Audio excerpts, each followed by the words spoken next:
바나바 바울이 성령의 보내심을 받았습니다. 바나바와 바울은 안디옥 교회에서 제일 중요한 인물들이죠. 핵심적인 사람입니다. 그래서 많은 사람들이 그렇게 생각했을 거예요. 바나바와 바울이 없으면은 안디옥 교회는 돌아가지 않는다. 이 두 사람이 없는 안디옥 교회는 상상조차 할 수 없다라고 생각했을 수 있습니다. 왜냐하면 안디옥 교회를 세운 결정적인 역할을 한 사람이 바로 이 두 사람이기 때문이죠. 안디옥 교회의 성도들을 그리스도인이라고 하는 그 수준까지 올려놓은 장본인이 바로 바나바, 바울 이 두 사람이었습니다. 그래서 다른 사람을 보내더라도 이 두 사람은 안 된다라고 생각했을 수도 있습니다. 대부분 인간적인 생각을 하는 사람들의 모습이죠. 태도입니다. 주 밑에 있는 사람들도 있잖아. 다른 선지자와 교사들 많은데 저 사람 보내면 되지 라고 생각했을 수 있죠. 근데 그건 인간의 생각이고 하나님의 생각은 다르죠. 주님은 안디옥 교회에서 가장 핵심되는 이 두 사람을 선교사로 보내버리십니다. 이 두 사람이 아니면 안 된다라고 생각할 수 있는 그 두 사람을 선교사로 보냅니다. 요즘으로 치면은 배영교회 담임 목사를 선교사로 보낸 거죠. 그런 교회 보셨습니까? 이 땅에. 저는 못 봤습니다. 미국의 한 목사님은 봤어요. 나름 유명한 교회에서 담임 목회를 하셨는데 선교지를 방문을 하고, 그러니까 미국 그 인디안들이 살고 있는 진짜 황무지 같은 곳이 있습니다. 거기 가서 사역하시더라고. 한국 사람입니다. 근데 대한민국에서는 제가 그렇게 들어본 적은 없는 것 같아요. 대부분 사람들이 담임 목사님 아니면 돌아가지 않는다, 교회. 누구 덕에 이 교회가 이렇게 컸는데 라고 생각하면서 그 교회의 가장 핵심적인 인물들은 그 교회에 계속 남아야 된다라고 생각을 합니다. 만일에 우리 교회는 저 사람이 없으면 안 돌아가라는 소리가 들린다면은 그 교회는 건강하지 않다라는 소리입니다. 병 들어가고 있다라는 거죠. 교회는 인간이 아니라 예수님으로 돌아가야 됩니다. 탁월한 리더로 통해서 교회가 세워지고 교회가 운영되어지는 것이 아니라 오직 예수님으로 세워지고 예수님으로 운영되어져야 됩니다. 마찬가지죠. 하나님 나라 역시 주님으로 세워지는 겁니다. 일부 몇몇의 탁월한 리더가 그렇게 이끌어가고 세우는 것이 아닙니다. 물론 주님이 그들을 사용하시지요. 사용은 하십니다. 그런데 인간이 저들 아니면 안 돼, 저 사람 아니면 안 돼라는 그런 생각은 지극히 인간적인 생각입니다. 하나님이 다 하십니다. 직장도 마찬가지잖아요. 내 아니면 일이 안 돌아갈 것처럼 생각되지만은 없어도 잘 돌아가요. 네, 얼마든지 잘 돌아갑니다. 하나님 나라는 더더욱 그러하죠. 성령의 보내심을 받은 이 두 사람, 바나바, 바울은 안디옥에서 가까운 항구 도시인 실루기아로 갑니다. 거기서 배를 타고 구브로라고 하는 섬으로 가죠. 지금의 키프로스 섬입니다. 자, 여기서 우리가 생각해 봐야 될 점이 있어요. 성경은 성령의 보내심을 받았다라고 이야기합니다. 이게 무슨 말일까요? 어디까지를 이야기하는 걸까요? 이런 궁금증은 저만 가지는 궁금증인지 아무리 주석을 찾고 신학서 뒤집어봐도 안 보여요. 유명하다라는 주석은 다 뒤집어봤는데 안 나와 있어요. 그래서 그냥 주님 주시는 계시대로 풀어내고자 합니다. 자, 성령님의 보내심을 받았다라고 하는 것을 몇 가지 생각해 볼 수 있는 경우가 있죠. 우선은 주님을 섬기는 가운데 금식의 필요성을 느끼고 두 사람을 세우고 이들을 또 금식 기도해가지고 안수해서 파송 보내는 여기까지를 성령의 보내심을 받았다라고 생각할 수 있습니다. 또 아니면 선교지를 포함한 모든 행위를 성령의 보내심을 받았다라고도 해석할 수 있죠. 그죠? 우리 존재 자체가 하나님의 도우심이기 때문에 하나님의 주권적인 전 영역에 거친 하나님의 주권을 생각한다면은 그렇게 생각할 수도 있습니다. 아니면 실루기아로 내려간 요까지를 성령의 보내심을 받았다라고 생각할 수도 있습니다. 안수받고 그걸 포함하여 실루기아까지 딱 내려가는, 그러니까 하나님이 성령님이 저까지 내려가라고 지시해 준 거죠. 방향을 가르쳐 준 겁니다. 그래서 거기까지 내려갈 수도 있지요. 쉬운 성경에는 이렇게 되어 있습니다. 4절을 바나바와 사울은 성령의 보내심을 받아 실루기아로 내려갔습니다. 그곳에서 그들은 배를 타고 키프로스로 건너갔습니다. 일부 다른 번역본을 찾아보면은 이런 분위기가 있습니다. 그래서 성령의 보내심을 받아, 성령의 인도함을 받아, 성령님에 따라 실루기아까지 내려간 거예요. 근데 그 다음에 어디로 가라는 말은 없었다라는 거죠. 그러면 만일에 여러분들이 바나바와 사울이다. 파송을 받았습니다. 실루기아까지는 가래, 하나님이. 그래서 항구 도시인 실루기아에 가서 그럼 거기서 뭐 해야 될까요? 왜 성령님이 항구에 보내셨을까요? 뻔하잖아요. 배 타야 된다는 거. 배 타야 된다는 거 뻔합니다. 그럼 배 타고 어디로 가야 되죠? 지극히 합리적이고 이성적이고 상식적인 선에서 따라갈 수밖에 없는 거죠. 가장 가까운 곳은 키프로스 섬입니다.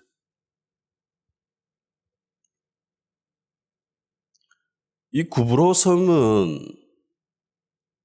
바나바의 고향이죠. 바나바의 고향입니다. 그러니까 아직까지 그 바나바의 친척들이 그 섬에 살고 있어요. 착한 사람이잖아요, 바나바는. 자기 가족을 굉장히 사랑합니다. 마가 계속 데리고 다니잖아요. 나중에 바울이 얘는 안 된다라고 했을 때도 끝까지 데리고 다닙니다. 오늘 본문에도 요한을 데리고 가잖아요. 마가라 하는 요한을 조수로 데리고 다닙니다. 그래서 그 가족을 굉장히 사랑하는 사람이고 심성이 굉장히 착한 사람이고, 그래서 이 사람이 고향을 사랑할 수밖에 없죠. 예수님도 고향을 사랑하셨잖아요. 정작 고향 사람들은 예수님을 배척했음에도 불구하고 예수님은 고향 사람들을 굉장히 사랑하셨습니다. 바나바 역시 충분히 이러고도 남을 사람이죠. 거기에다가 안디옥 교회를 세울 때 핵심적인 역할을 한 사람이 구브로 섬의 사람들입니다. 12장에 보면은 11장 20절이죠. 그 중에 구브로와 구레네 몇 사람이 안디옥에 이르러 헬라인에게도 말하여 주 예수를 전파하니. 그러니까 안디옥에서 헬라인에게, 이방인에게 복음을 전한 사람이 두 출신지 사람들입니다. 하나는 구브로 섬의 사람들이고 하나는 구레네 섬 구레네 사람들이죠. 이거 좀 바꿨으면 좋겠어요. 현대 영어식으로. 키프로스인데 계속 구분이 헷갈려. 키프로스와 저 북아프리카 항구 도시인 구레네 사람들이 안디옥에 복음을 전한 핵심적인 사람들이었습니다. 그러니까 구브로에 대한 그 열정은 더더욱 강하겠지요. 그리고 스데반 집사의 환난으로 통해서 흩어진 사람들이 가면서 말씀을 전하죠. 복음을 전합니다. 그 중에 구브로도 들어가서 말씀을 전합니다. 그래서 거기 있는 사람들이 예수님 믿고 거기 있는 사람들이 감동이 되어서 또 같이 동행해서 안디옥에 가가지고 거기서 또 복음을 전하고 그래서 안디옥 교회가 엄청나게 크게 성장하고 그러니까 성령의 보내심을 받아 항구 도시에 왔어요. 당연히 자연스럽게 구브로 섬에 가는 것은 너무나 당연합니다. 성령님이 이후에 어디로 가야 되는지 말씀은 하시지 않았다 하더라도 이들은 너무나 자연스럽게 상식적인 선에서 구브로 섬으로 갈 수밖에 없었던 거죠. 항구에 보냈으니까 배를 타고 가야 되고 그럼 배 타고 어디 갈까? 가장 가까운 데가 구브로 섬이고 그리고 자기 고향이고 친척도 있고 그리고 교회에 세운 사람들 수많은 사람들 핵심적인 역할을 하는 사람들이 그 섬 출신이고 그러니까 가는 거지. 열매를 기대했을 겁니다. 성령님이 실루기아에 보내셨고 그리고 선교팀은 거기에서 더 이상 성령님이 말씀하시지는 않았어도 자기가 처한 상황에서 가장 최선의 선택을 했을 겁니다. 그러니까 하나님 나라를 세워갈 때는 이런 즉흥적인 면과 계획적인 면이 공존합니다. 요즘으로 치면 피와 티가 섞여 있는 거예요. 가장 요즘은 여행 유튜버들이 너무 많잖아요. 정말 많습니다. 그 사람들이 이야기하는 가장 완벽한 여행은 피와 티가 섞여 있는 거죠. 너무 계획적으로만 여행을 해도 재미없고 너무 즉흥적으로만 가도 그것도 위험이 많고 그래서 적절하게 섞여 있는 것이 좋다라고 합니다. 이런 모습은요. 나중에 바울의 선교하는 모습을 봐도 얼마든지 알 수 있습니다. 나중에 바울이 아시아 지역으로 가라고 하죠. 근데 이상하게 안 돼요. 근데 꿈속에서 마게도니아 사람들이 와서 좀 도와달라고 그렇게 요청하죠. 그러니까 자기의 계획을 접어버리고 그러면 우리 마게도니아로 가자라고 배 타고 유럽으로 건너갑니다. 그래서 계획적인 모습도 있었고요. 그리고 즉흥적인 면도 있었습니다. 여기서 즉흥적이라는 것은 내 기분에 도취돼서 하는 게 아니라 성령님께 반응하는 거죠. 하나님께 반응하는 겁니다.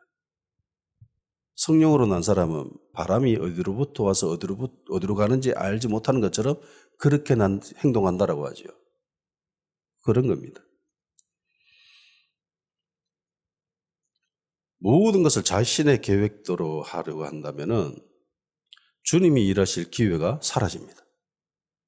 성령님이 끼어들 틈이 전혀 없습니다. 그러니까 어떤 경우에는 자기 계획대로만 하게 될 때는 하나님의 일을 방해할 수도 있습니다. 하나님을 대적할 수도 있게 된다는 거예요. 그래서 열려 있어야 돼요. 깨어 있어야 됩니다. 반대로 모든 것을 주님께만 의탁한다고 한다면 그건 역시 이상한 일입니다. 하나님 짜장면 먹어야 됩니까? 짬뽕을 먹어야 됩니까? 묻고 응답 안 하면 안 먹을 거예요. 그럼 먹어야죠. 그죠? 그러니까 자연적인 세계에서 물리적인 법칙을 따라서 그렇게 살아가야 되는 거예요. 인간의 자유의지를 존중하시잖아요. 하나님은. 하나님 입장에서는 굉장히 의아해 하실 겁니다. 네가 움직이면 되는데 왜 안 해? 움직여. 귀신도 내가 쫓아내는 거지요. 내가 쫓아내는 겁니다. 우리는 로봇이 아니에요. 주님이 우리를 보내실 때에 또 대략 이런 패턴들이 보입니다. 주님은 모든 것을 세밀하게 말씀하시지는 않아요. 좀 뭉뚱그려서 그렇게 표현하실 때가 많습니다. 창세기 12장 1절 여호와께서 아브라함이 이르시되 너는 너의 고향과 친척과 아버지 집을 떠나 내가 네게 보여줄 땅으로 가라. 땅을 보고 갑니까? 아니면은 땅은 못 봤어요. 땅을 못 보죠. 출발할 때는 땅을 못 봅니다. 어딘지 몰라요. 보여줄 땅이래요. 일단은 떠나래. 일단은 떠나면 나중에 보여주신다는 거죠. 히브리서 11장 8절에 이렇게 기록합니다. 믿음으로 아브라함은 부르심을 받았을 때에 순종하여 장래 유업을 받을 땅에 나아갈새 갈 바를 알지 못하고 나아갔으며. 지가 어디로 가야 되는지 몰라. 가래. 가면 조금씩 보여주신다는 거죠. 일단은 떠나고 봐야 되고, 그러면 주님이 보여주신다는 거죠. 모든 것을 정확히 알고 가는 것은 아닙니다. 하나님 나라를 이뤄갈 때의 특징이에요. 주님의 일을 만들어갈 때의 특징입니다. 청사진 다 보여주고, 야, 앞으로 건물 지어야 될 게 이거야 라고 다 보여주고, 배선을 어떻게 해야 되는지, 전기를 어떻게 해야 되는지 그걸 다 보여주시는 게 아니에요. 대략적인 큰 그림만 희미하게 보입니다. 그리고 순종하면서 가다 보면은 조금씩 밝아지는 거예요. 조금씩 세밀한 것들이 보여지기 시작하는 겁니다. 그걸 우리는 순종이라고 하는 거죠. 믿음으로 순종하는 거. 그래서 시편 11장 105절 말씀이 이렇습니다. 주의 말씀은 내 발의 등이요 내 길에 빛이니이다. 내 발의 등이라고 하죠. 발 위에 등이 있으면은 멀리 안 보이잖아요. 몇 발짝밖에 안 보입니다. 하나님이 우리를 인도해 가실 때의 모습이 이렇더라는 거예요. 저 멀리까지 다 보여주지는 않아요. 중요한 게 우리의 순종이기 때문에 그런 거죠. 실루기에 도착한 선교팀은 이후의 행선지를 어렵지 않게 결정합니다. 무조건 구부르죠. 저 섬이다. 저기 가자. 내 고향이다. 안디옥 교회를 세우는데 절대적인 공헌을 하는 사람들이 저 섬 출신이다. 그래서 이들이 도착한 구브로, 키프로스, 살라미에 도착했다고 하죠. 여기에는 많은 유대인들이 당시에 거주했다고 합니다. 그래서 본문에 보면은 여러 회당이라고 이야기하고 있죠. 유대인의 여러 회당에서 복음을 전했다고 합니다. 회당이 한 개 있었는 게 아니죠. 그러니까 유대인들이 많았다는 거예요. 많았으니까 여러 회당을 돌아다니는 거죠. 살라미에 있는 회당에서 하나님의 말씀을 전했습니다. 그리고 거기에서 어떤 열매가 있었는지는 기록하고 있지는 않아요. 그래서 이들은 당시 로마 총독이 있었던 바보라는 도시로 갑니다. 원래는 파포스예요. 파포스를 바보라고 해가지고 좀 거시기한데, 여기서 이제 결정적인 한 인물을 만나게 됩니다. 바예수. 바라는 것은 아들이라는 뜻입니다. 예수는 우리가 아는 그 예수님이지요. 구원자. 그러니까 구약의 여호수아와 같은 의미를 가진 구원자의 아들인 거지요. 이름을 풀면은. 이 사람은 유대인입니다. 그리고 성경에는 마술사다라고 이야기하고 있죠. 근데 또 하나가 거짓 선지자다라고 이야기합니다. 그리고 이 사람이 어디에 있는지 이야기하고 있죠. 로마 총독과 함께 있다라고 합니다. 이걸 좀 풀어봐야 됩니다. 지도자 옆에 있는 마술사. 지도자 옆에 있었다고 하잖아요. 총독 옆에, 왕 옆에 있는 마술사. 이거는 일종의 직책을 이야기합니다. 조언자, 지혜자, 현인. 이게 원어로 마고스거든요. 이게 똑같이 표현된 것이 동방박사들입니다. 성경에는 동방박사라고 되는데 원어는 마고스예요. 이게 마술사입니다. 그러니까 한쪽에서는 이걸 긍정적으로 기록해 놓고 한쪽에서는 부정적으로 기록해 놓고 있죠. 그러니까 쉽게 우리가 알 수 있는 것이 이집트 파라오 옆에 있었던 요셉, 또 일종의 마고스입니다. 지혜자, 꿈을 해석해 주잖아요. 꿈을 풀어줍니다. 지혜를 내놓고 조언을 하고 왕의 조언을 해주고. 그리고 다니엘, 그 세 친구 또 일종의 마고스입니다. 꿈을 해석하잖아요. 해몽하잖아요. 그 능력이 탁월했다고 합니다. 영적인 일을 감당하고 풀어주고 해석해주고 점치고 하는 그 일들을 하는 사람이 마고스입니다. 마고스라고 무조건 악한 것만은 아닙니다. 물론 대체로 악해요. 그런데 동방박사의 예도 있듯이 구약의 인물들의 모습 중에서도 이런 마고스 직책을 감당한 사람들의 모습이 있듯이 너무 마고스니까 얘들은 악한 사람이야 라고 해서는 안 되는 거예요. 그 동방박사들도 마고스인데 원어가 똑같아요.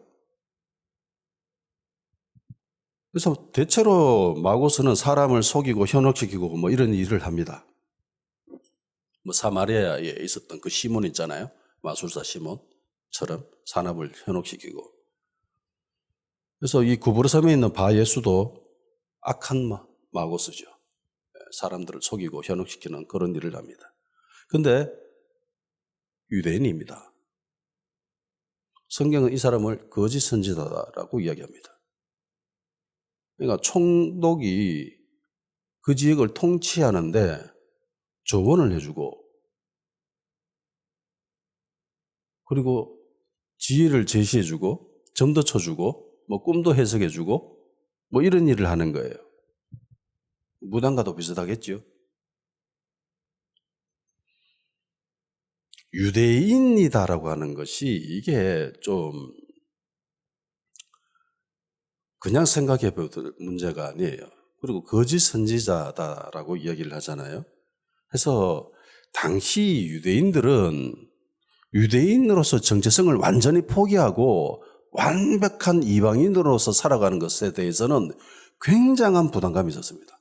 아무나 못하는 거였어요, 그건. 자기가 유대인이 아니다라고 속이고 그렇게 하면 괜찮아. 근데 자기가 유대인인 걸 대부분 사람들이 다 알고 있는 상황에서 완벽한 이방인들처럼 그렇게 이방신을 온전히 섬기고 사수를 하고 막 흑마술을 하면서 그렇게 할 수는 없습니다. 주변에 있는 유대인들이 가만 안 둬요, 이 사람을. 유대인들이 가지고 있었던 이 종교적인 정체성 그리고 저항감은 굉장히 심하지요. 엄청나게 강력합니다.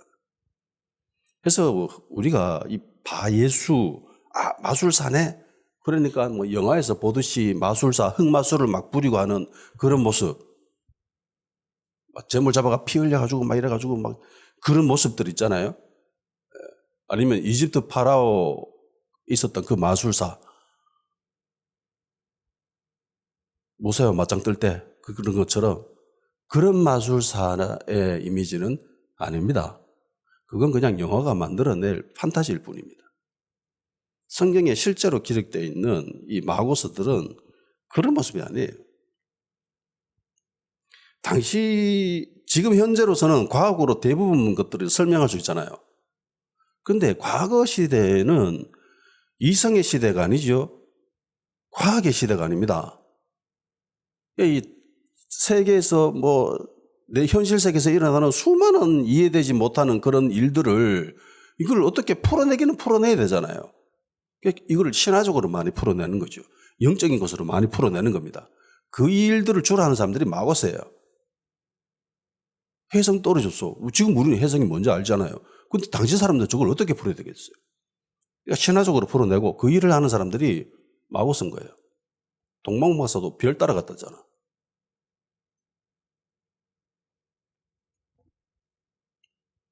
그러니까 어떻게 보면은 마고스는 우리 동양 사람들 입장에서는 제갈공명과 비슷한 사람입니다. 제갈공명도 똑같은 일을 하지요. 마고스처럼. 제사도 드리고 바람 이쪽으로 막 불게 하고 물론 그거 다 소설입니다.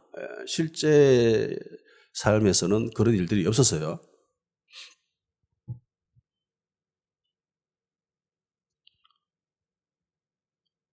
유대인입니다. 그리고 성경에는 이 사람을 거짓 선지자라고 얘기합니다. 그러니까 우리가 생각하는 마술사, 흑마술 부려가지고 막 사람들 막 현혹시키고 막 헛거 보이게 하고 막 그런 게 절대로 아니라는 거예요. 그렇게 될 수가 없습니다. 바 예수는 총독 옆에서 보좌하는 사람입니다. 직책이 있는 사람이에요. 그런데 성경은 이 사람을 거짓 선지자다라고 이야기하고 있죠. 총독도 그 사람을 거짓 선지자로 알았을까요? 구부로 섬에 있었던 파포스 도시에 있었던 그 사람들도 그 바 예수를 보고 거짓 선지자라고 생각했을까요? 아니죠. 거짓 선지자라고 생각했으면 그 일 못합니다. 그 직책을 할 수가 없어요. 뭐 영적으로 뭐 풀어내도 야, 니 사기꾼 아이가? 니 그 가짜 아이가? 라고 생각하겠죠. 그러니까 그 당시에 그 섬에 있었던 사람들, 총독을 포함한 모든 사람들은 바 예수를 보고 어떻게 생각했죠? 선지자다. 선지자고 총독 옆에서 보좌해 주는 사람이다. 우리는 성경을 보고 성경에서 이 사람이 거짓 선지자다라고 하니까 아, 거짓 선지자라구나 라고 알 수 있지만은 당시 사람들은 이걸 어떻게 알아요? 다 참 선지자인 줄 알았습니다. 바 예수가. 이름도 멋지잖아요. 구원자의 아들. 그 누구도 바 예수의 정체를 알 수가 없었습니다. 오직 바울만이 알았죠. 저거 가짜구나. 그래 아무도 몰랐습니다. 구약에서도 마찬가지죠. 구약에 기록되어 있는 참 선지자들이 있습니다. 그런데 기록되어지지 않은 선지자들이 훨씬 더 많죠. 몇십 배, 몇백 배, 몇천 배 더 많아 있었습니다. 그런데 그들은 다 가짜였죠. 거짓 선지자들이었습니다. 지금도 마찬가지입니다. 목사라고 다 진짜예요? 아니죠. 목사라고 다 진짜가 아닙니다. 거짓 선지자들도 있습니다. 예수님도 분명히 말씀하셨습니다. 마지막 때에 많은 거짓 선지자들이 일어난다. 그리고 많은 사람들을 미혹시킨다. 조심해라. 그러니까 참 선지자와 거짓 선지자들은 그 당시에 있었던 그 사람들 입장에서는 구분하기 힘들어요. 몰라요. 우리 성경이 기록하고 있으니까 그걸 알지. 성경을 기록하고 있지 않는데 그걸 어떻게 알겠습니까? 분명한 것은 참 선지자는 대부분 별로 없었습니다. 거짓 선지자가 많았죠. 참 선지자들은 사람들로부터 인정을 받지 못합니다. 대체로 그래요. 그리고 거짓 선지자들은 사람들로부터 인기가 많았습니다. 왜요? 듣기 좋은 말을 해주거든. 내가 듣고 싶은 말이 있어. 성도들이 듣고 싶은 말이 있어. 근데 그걸 해주는 사람은 대체로 거짓 선지자고, 성도들이 듣기 싫어하는 말을 하는 사람들은 대체로 참 선지자다. 성경이 남겨준 흔적들이에요. 성경의 대부분의 흔적들이 그런 패턴을 가지고 있습니다. 참 선지자들은 백성으로부터 미움을 받았고요. 왕으로부터 미움을 받았습니다. 때론 육체적인 학대도 받지요. 심지어 죽임도 당합니다. 이게 참 선지자들의 모습입니다. 그런데 거짓 선지자들은 잘 먹고 잘 살았습니다. 인기도 많았고. 그리고 우리 주님은 이 참 선지자와 거짓 선지자들을 구분하는 기준을 제시해 주셨습니다. 마태복음 7장 15절에서 23절까지입니다. 한번 볼까요?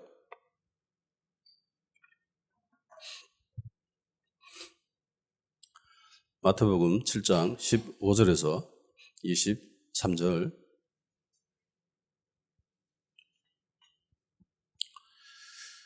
같이 읽겠습니다. 시작. 거짓 선지자들을 삼가라. 양의 옷을 입고 너에게 나오나 속에는 노략질하는 일이라. 그들의 열매로 그들을 알지니 가시나무에서 포도를 또는 엉겅퀴에서 무화과를 따겠느냐. 그들의 열매로 그들을 알지니 가시나무에서 포도를 또는 엉겅퀴에서 무화과를 섞였네. 죄송합니다. 이와 같이 좋은 나무마다 아름다운 열매를 맺고 못된 나무가 나쁜 열매를 맺나니 좋은 나무가 나쁜 열매를 맺을 수 없고 못된 나무가 아름다운 열매를 맺을 수 없느니라. 아름다운 열매를 맺지 아니하는 나무마다 지켜 불에 던져지느라. 그럼 이름으로 그들의 열매로 그들을 알리라. 나더러 주여 주여 하는 자마다 천국에 들어갈 것이 아니요 다만 하늘에 계신 내 아버지의 뜻대로 행하는 자라야 들어가리라. 그날에 많은 사람이 나더러 이르되 주여 주여 우리가 주의 이름으로 선지자 노릇하며 주의 이름으로 귀신을 쫓아내며 주의 이름으로 많은 권능을 행하지 아니하였나이까 하리니 그때에 내가 저에게 밝히 말하되 내가 너희를 도무지 알지 못하니 불법을 행하는 자들아 내게서 떠나가라 하리라. 아멘. 자, 거짓 선지자들은 몇 가지 특징이 나옵니다. 양의 옷을 입었다라고 하죠. 그 모습은 양의 모습입니다. 순진하고 착하고 뭐 이런 모습이죠. 그리고 그리스도인과 함께 있다고 하죠. 물론 당연히 함께 있어야 되겠죠. 그리고 분명한 목적이 있습니다. 노략질, 빼앗는 것, 아름다운 열매를 맺지 못한다고 하죠. 나쁜 열매를 맺는다고 합니다. 이리가 들어앉아 있죠. 어떻게 하면 저걸 빼앗을까라고 하는 그런 목적으로 사람들에게 접근을 합니다. 겉으로는 굉장히 착한 척, 순진한 척 하고 있습니다. 그런데 목적은 분명합니다. 노략질. 그러니까 자신의 유익을 위해서, 자신의 이익을 위해서 그 목적으로 살아가는 거죠. 아무리 권능 있고 지위가 높고 뭐 능력이 있다 하더라도 자신의 이익을 위해서, 자신의 유익을 위해서 행동한다면은 그건 거짓 선지자죠. 거짓 선지자입니다. 하나님의 말을 하는가 안 하는가 이게 아니죠. 요즘 한번 보세요. 말로는 무슨 말도 다 합니다. 근데 말이 중요한 게 아니잖아요. 행동입니다. 행동.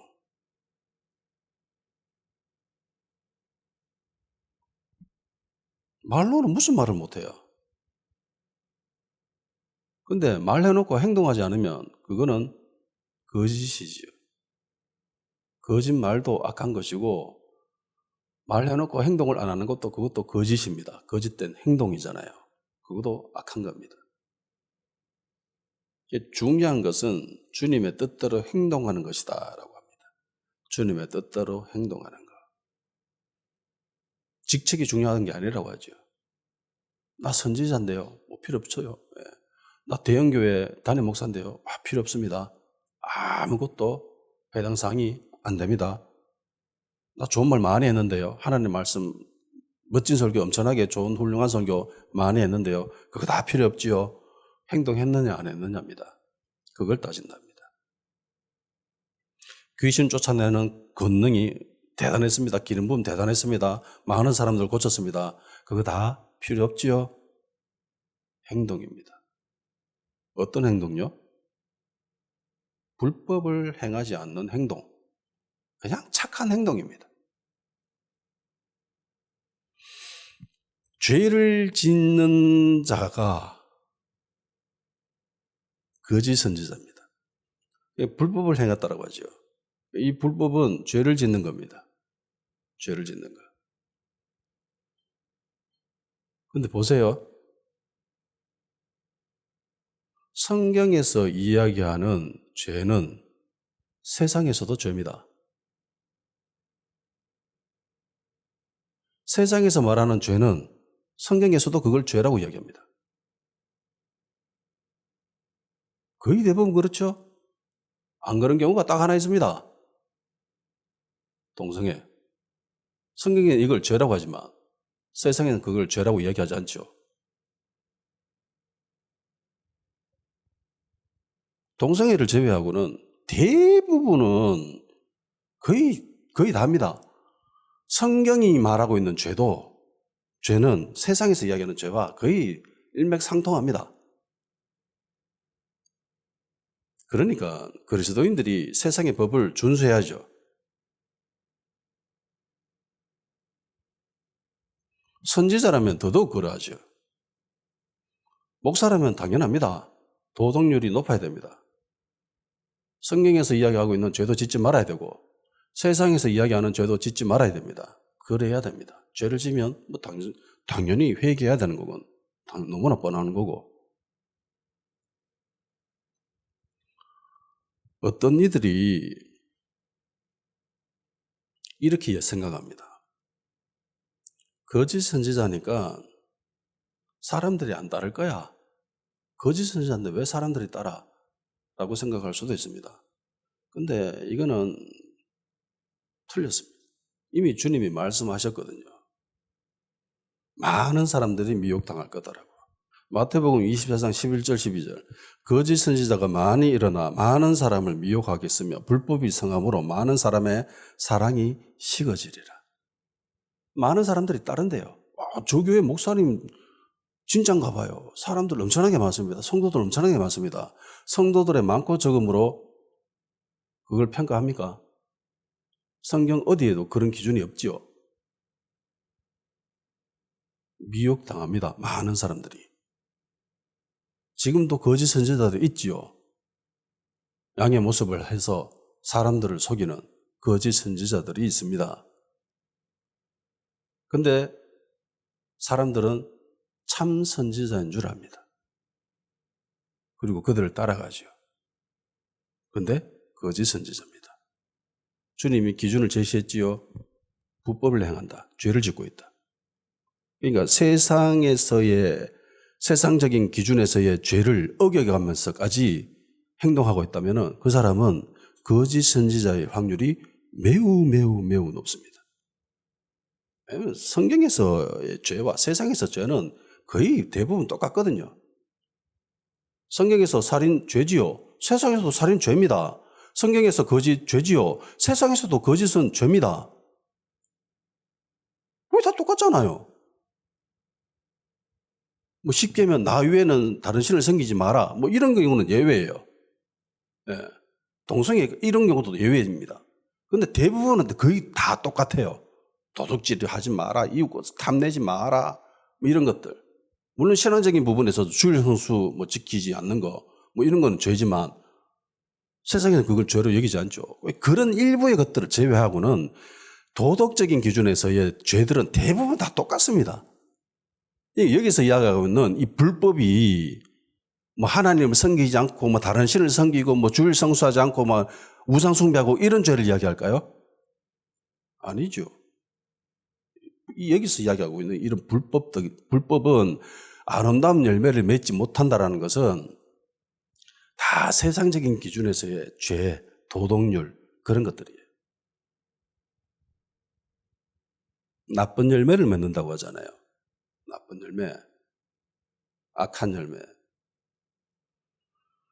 일부 목사들은 자신이 불법을 어기면서 입만 열면 거짓말을 하는 사람들도 있습니다. 이 세상의 법과 질서를 무시하지요. 법 위에 자기가 존재하는 것처럼 행동하는 목사들이 있습니다. 입만 열면 누구를 잡아야 된다, 감옥에 집어넣어야 된다, 때려 죽여야 된다. 아니 목사의 벌을 어떻게 그런 말을 해요? 사람을 살려야지.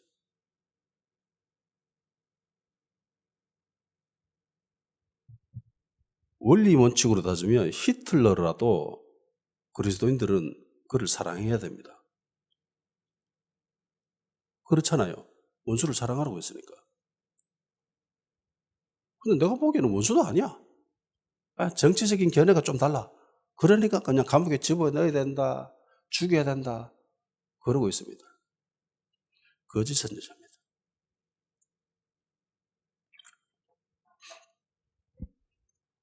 에스겔서에는 이런 선지자들의 특징을 기록하고 있어요.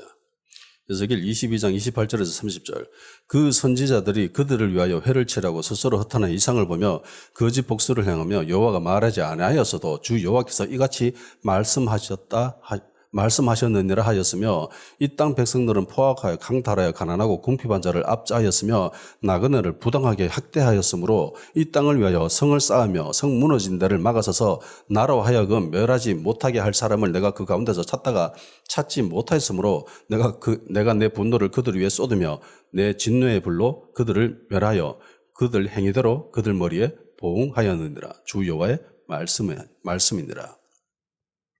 선지자들이 거짓 선지자겠지요. 하나님이 말씀하셨다라고 하면서 사람들에게 이야기한다라고 하죠. 그러면서 그 땅에, 그 선지자가 있는 그 땅에 일어나는 일들이 하나님의 자녀들이 포악하답니다. 쉬운 성경 이렇게 됐어요. 그 땅 사람들은 남을 속이고 훔치며 가난하고 어려운 사람들을 학대하고 외국인을 속여 정당한 보호를 받지 못하게 한다. 나쁜 짓만 일삼는 거지요. 못된 짓만 골라서 합니다. 가난한 사람 도와주지 않고 힘없는 사람 막 학대하고 자기의 유익만 취하고 이런 사람들. 그런데 이거를 하나님이 재미나게 표현하십니다. 이 땅을 위하여 성을 쌓으며 성 무너진 데를 막아서서 나로 하여금 멸하지 못하게 할 사람을 내가 찾다가 찾지 못했다. 그래서 내 진도를 그들에게 쏟아부어서 멸했다. 이게 누구죠? 성 무너진 데를 막고 있는 이 사람이. 그 사람을 못 찾았대요. 이 소돔과 고모라의 모습과 똑같잖아요. 무엇을 못 찾았지요? 소돔과 고모라에서 의인을 못 찾아서 그래서 멸망시켰습니다. 하나님이 나 저 좀 안 무너뜨렸으면 좋겠어. 나 저 설명 멸하기 싫어. 없애기 싫어. 하나님 솔직한 마음은 그 마음이에요. 근데 공의 하나님이기 때문에 공의를 실현해야 됩니다. 근데 의인이 있으면 그게 해결되는데 의인이 없다라는 거예요. 여기서 의인은 하나님을 섬기고 뭐 이런 게 아닙니다. 예수님을 믿고 안 믿고 이 문제가 아니에요. 성 무너진 데를 막아 서야 된다라고 하는 이 표현이 이 앞에서 그렇게 얘기하잖아요. 가난한 사람 못되게 하고 막 이렇게 빼앗고 막 학대하고 이런 거. 요게 성벽이 무너졌다라는 표현이에요. 요거를 성벽이 무너진 데를 막아서 가지고 야 이거 막 무너뜨리면 안 돼요라고 이렇게 하나님 앞에 서가서 막고 있는 이 사람. 소돔과 고모라의 모습을 봐도 이건 의인이잖아요. 이 의인이 있어야 된다는 거야. 그런데 이 의인이 없다는 거죠. 의인은 그냥 쉽게 표현하고 그냥 착한 사람이에요. 착한 사람. 바나바 같은 착한 사람. 불쌍한 사람 보면 도와주고 싶고 막 퍼주고 막 안 된다 이러면서 먹을 거 주고 입을 거 주고 예수님도 말씀하셨잖아요. 먹으면서 먹고 줘라. 헐벗고 굶주리고 있는 사람이 있으면 도와줘라 제발.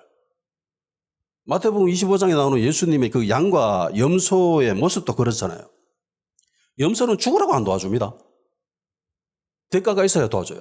근데 양은 대가 없어도 막 도와줘요. 도와주는 게 삶이야 그냥. 평상시 모습이야.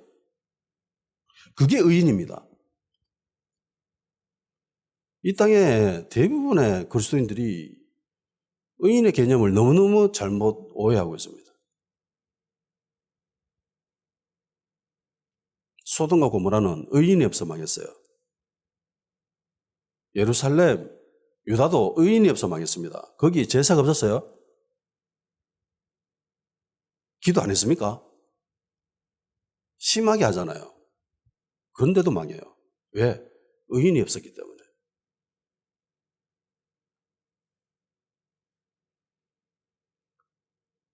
제발 좀 그리스도인들이 착하게 살아야 됩니다. 불쌍한 자를 보면 도와주고 자신의 이익을 섬기는 것이 아니라 세상 사람들 도와줘야죠. 주님이 말씀하셨잖아요. 너희는 세상의 빛과 소금이라. 교회 안에서 빛과 소금이 아닙니다. 교회 안에서 아무리 뭐 성도들을 착하게 도와주고 뭐 그게 아니라 세상 속에서 빛과 소금이래요. 그래서 사람들이 너희들의 모습을 보고 하나님께 영광을 돌린다라고 기록하고 있습니다. 세상 사람들 보고 야 너가 정말 착하네. 너희들 도대체 많은 사람인데 예수 믿는 사람이가 그래 역시 예수 믿는 사람은 뭐가 다르지. 그렇게 반응하는 게 그게 하나님께 영광이 되는 거고 그게 그리스도인들의 모습이라는 거예요. 근데 세상 사람들과 똑같은 모습도 그것도 좀 깨름직한데 그거보다 더 악해. 세상 사람들보다 훨씬 악한 모습을 가지고 있는 게 그리스도인들과 그리고 일부 목사들의 모습입니다. 그래야 되겠어요. 그 가짜지, 그 거짓입니다. 거짓 선지자예요.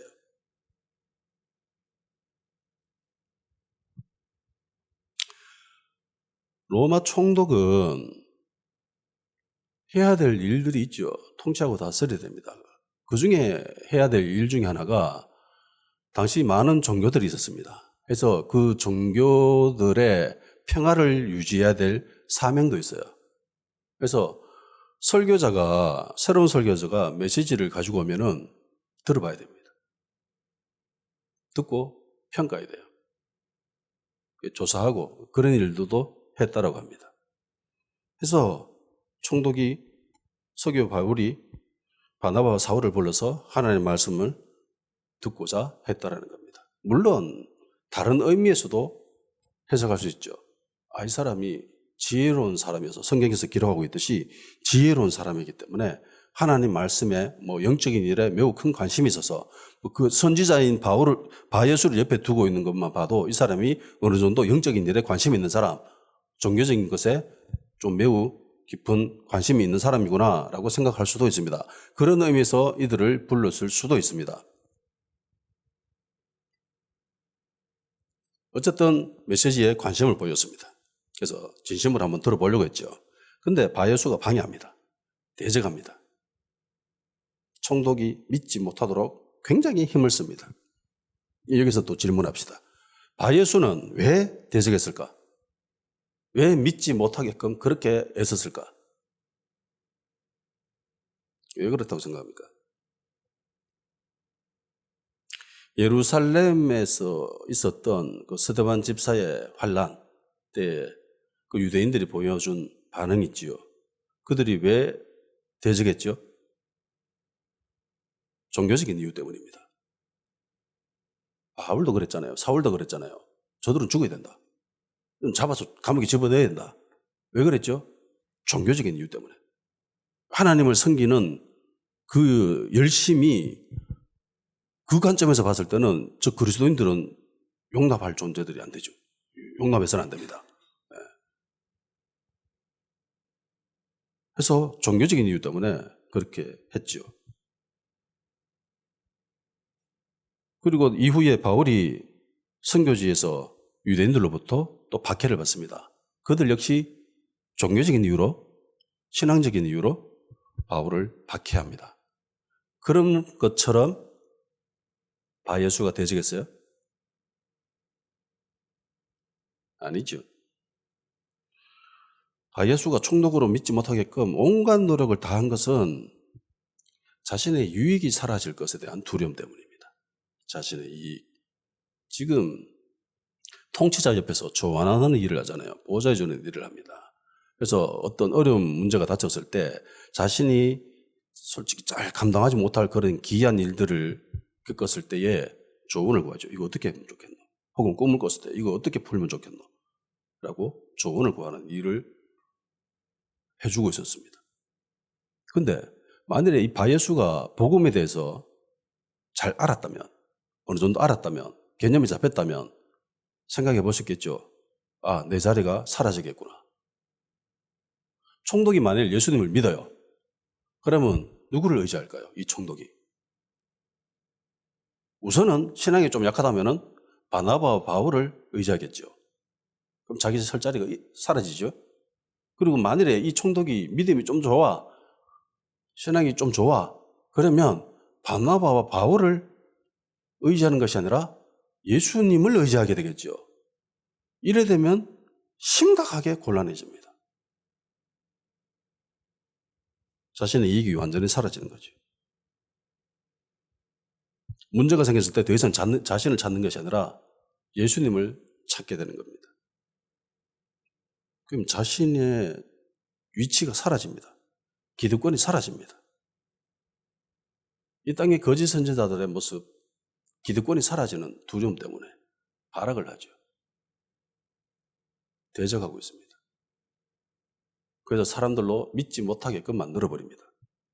제정 러시아 말기에 라스푸틴으로 인해서 그 사이비 목사 때문에 대부분 러시아 사람들이 교회를 등져버린 것처럼, 그래서 공산주의를 따라갔던 것처럼 이 땅에 많은 세상 사람들이 일부 거짓 선지자들의 모습을 보면서 교회를 던져버릴까? 매우 염려되는 상황입니다. 내가 볼 때 미쳤어요, 교회가. 일부 교회지만, 일부 목사지만 진짜 미쳤습니다. 그냥 조용히 혼자 미치고 있지 왜 저래 거리로 뛰쳐나가지고 저러고 있는지 한심하기 짝이 없어요. 그동안 자신이 누려왔던 모든 이익과 유익이 사라질 것은 너무나 뻔하기 때문에, 기득권이 사라질 것은 너무나 뻔하기 때문에 대적한 거죠. 있는 힘을 다해서 방해하고 있습니다. 지금 몇몇 교회와 목사들이 보여주는 모습이 이와 같습니다. 자신의 기득권이 사라질 것에 대한 두려움, 자신의 이익과 유익이 사라질 것에 대한 두려움 때문에 진리를 굽게 만들고 있죠. 어떻게 해서든지 못 믿게끔 노력하고 있습니다. 바예수는 주변 사람들로부터 선지자라고 불림을 받았는데, 근데 가짜였고요. 거짓 선지자였고요. 결국은 이 사람은 자신의 이익을 섬기는 사람이었습니다. 예수님이 말씀하셨잖아요. 양의 모습을 하고 있지만 속에는 노략질하는 일이다. 빼앗으려고 하는 일이다. 이 모습을 본 바울이 성령으로 충만해지고 바예수에게 한마디 하지요. 그리고 이 사람은 맹인이 됩니다. 이후의 일들은 다음 시간에 하도록 합시다. 기도하는 시간 가지도록 합시다. 주님 하시는 일에 열려있는 자세로 대할 수 있게 하여 주시옵소서. 주님이 원하실 때 언제든지 나의 계획은 내려놓고 아멘으로 응답할 수 있는 부드러운 심령이 될 수 있게 하여 주시옵소서. 또한 주님의 일에 게으름과 방치로 대하는 것이 아니라 열정을 가지고 철저한 계획을 가지고 준비하는 자 되게 하여 주시옵소서. 그리고 자신의 이익이 아니라 항상 예수님을 위하는 삶이 될 수 있도록 불법을 행하지 않게 하시고 힘들고 어려운 자들을 도와주는 착한 그리스도인이 될 수 있게 하여 주시옵소서. 빛과 소금의 역할을 세상에서 잘 감당할 수 있는 그런 그리스도인들이 될 수 있도록 주의 역사하여 주시옵소서. 이 땅에 교회와 성도들을 주님 불쌍히 여겨 주시옵소서.